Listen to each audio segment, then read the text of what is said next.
বিজয়ের ৫৪ বছর আমরা পার করছি।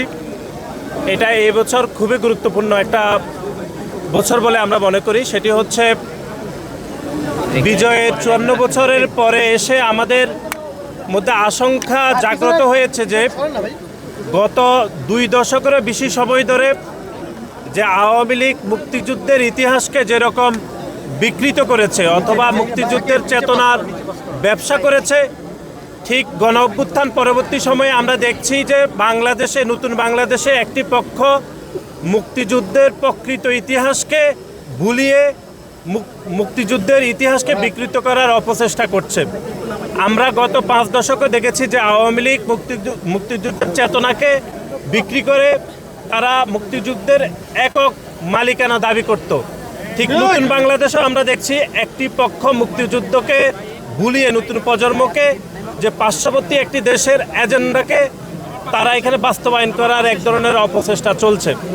আপনারা দেখেছেন যে গত কয়েকদিন আগে যে শহীদ বুদ্ধিজীবী দিবস উপলক্ষে চট্টগ্রাম বিশ্ববিদ্যালয়ের একজন উপাচার্য এরকম একটি দায়িত্বশীল পদে থেকে তিনি মহান মুক্তিযুদ্ধ এবং আমাদের বুদ্ধিজীবী দিবসকে যেভাবে খাটো করেছেন এবং প্রকৃত ইতিহাসকে যেভাবে বিকিয়ে নতুন প্রজন্মকে বিভ্রান্ত করার অপচেষ্টা করছেন, বাংলাদেশ জাতীয়তাবাদী ছাত্রদল এর তীব্র নিন্দা জানাচ্ছে।